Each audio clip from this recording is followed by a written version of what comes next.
Assalamualaikum warahmatullahi taala wabarakatuh. Salam sejahtera, salam perpaduan kepada semua adik-adik yang saya hormati sekalian.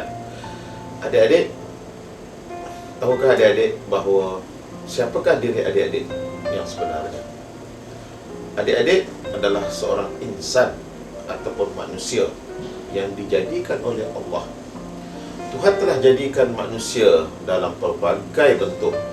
Ada yang kecil, ada yang besar, ada yang tua, ada yang muda, ada yang sihat, ada yang sakit, ada yang tinggi, ada yang rendah, dan sebagainya.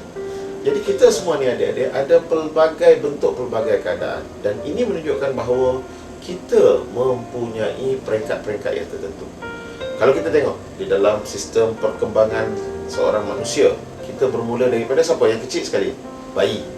Lepas bayi, kita masuk zaman kanak-kanak. Lepas zaman kanak-kanak, kita akan masuk zaman remaja dahulu, bukan dewasa.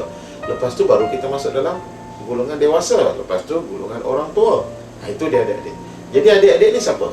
Adik-adik adalah merupakan golongan kanak-kanak, iaitu kumpulan yang kedua adik-adik.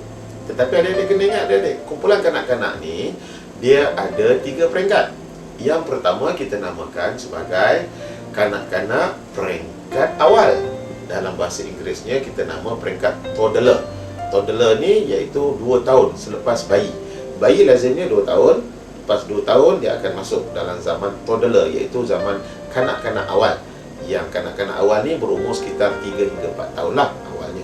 Lepas tu dia akan masuk di dalam 2 tahun yang berikutnya, iaitu umur antara 5 hingga 6 tahun, dinama sebagai kanak-kanak pertengahan. Okey, ataupun dalam bahasa Inggerisnya kita panggil play age children, ya, ataupun kanak-kanak masa bermain. Adik-adik adalah kumpulan kanak-kanak mana? Kanak-kanak yang ketiga, iaitu kanak-kanak yang apa ni, nak kata tua tak le tua. Kita panggil sebagai kanak-kanak peringkat yang ketiga. Okey, dan kanak-kanak inilah merupakan kanak-kanak yang ada tugas dan peranannya, sehingga apabila adik berumur antara 7 hingga 12 tahun, maka adik-adik akan masuk di dalam zaman sekolah menengah, dinamakan sebagai alam remaja.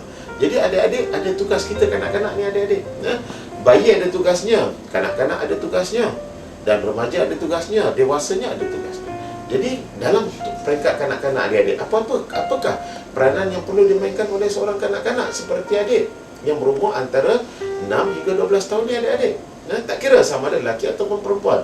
Barangkali perempuannya cepat matang sedikit, umur 12 tahun dah matang, tetapi tidak ada.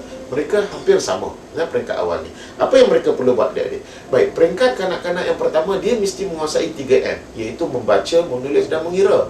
Itu asas yang semua pelajar kena buat. Sebab tu kita kena pergi ke sekolah, kita kena pergi ke pusat tuition mendapatkan bantuan untuk kita nak menguasai 3M ni. Itu yang pertama. Yang kedua adik-adik, seorang kanak-kanak mesti belajar untuk menggunakan pergerakan. Adik-adik tahu tangan ni untuk apa? Kan? Tangan kita boleh pusing, kepala kita boleh pusing, boleh tunduk, kan? Boleh angkat dongak, kan? Okey, boleh tengok ke kanan, boleh tengok ke kiri dan sebagainya, kan? Ini semua adalah pergerakan-pergerakan. Kita mesti menggunakan pergerakan kita.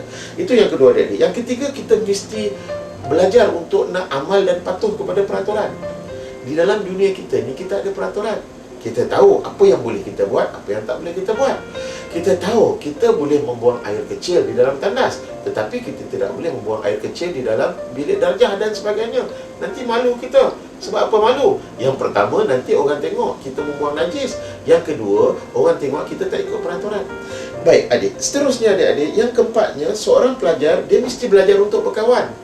Seorang pelajar kanak-kanak dia mesti belajar untuk berkawan. Sebab itulah adik-adik duduk di dalam kelas 20 orang, 30 orang, 40 orang, supaya kita sama-sama kenal dan kita berkawan. Yang kelimanya adik-adik mesti belajar dengan kawan-kawan di dalam sistem sekolah itu nilai. Kita mesti belajar nilai. Apakah nilai yang baik, apakah nilai yang tak baik. Nilai yang baik bersatu padu, nilai yang tak baik kita bergaduh-gaduh, kita tidak bertolak ansur. Yang keenamnya adik-adik, kita mesti belajar untuk jadi rajin. Seorang pelajar dia akan diberi tugasan oleh cikgunya, dan kita mesti menyiapkan tugasan ini. Kita jangan malas, sebab lawan rajin akan malas. Kalau kita membiarkan malas berada di dalam badan kita dan terus berhantu dalam badan kita, kita akan jadi hantu malas. Sebab Sebab itulah kita malas nak buat kerja, kita malas nak pergi sekolah, kita malas nak buat itu, kita akan jadi pemalas. Jangan jadi pemalas, mesti jadi rajin. Yang ketujuhnya adik-adik, kita juga mesti menggunakan tubuh badan kita ni. Kita kena tahu, tubuh badan kita ni untuk apa? Tubuh badan kita untuk dijaga, disihatkan. Jadi kita kena tahu, tubuh ini untuk apa? Untuk berguling, untuk bergolek, untuk pergi berjalan ke depan, berlari ke belakang. Ini kita mesti tahu menggunakan. Dan akhir sekali adik-adik, tugas yang ke-8 di dalam elemen psikologi adik-adik mesti belajar untuk nak membina konsep sendiri adik-adik. Jadi ada 8 perkara yang perlu dilakukan oleh seorang kanak-kanak sekolah rendah. Kalau adik-adik berjaya buat benda ni, insya-Allah adik-adik akan berjaya untuk memasuki alam remaja dengan bagus.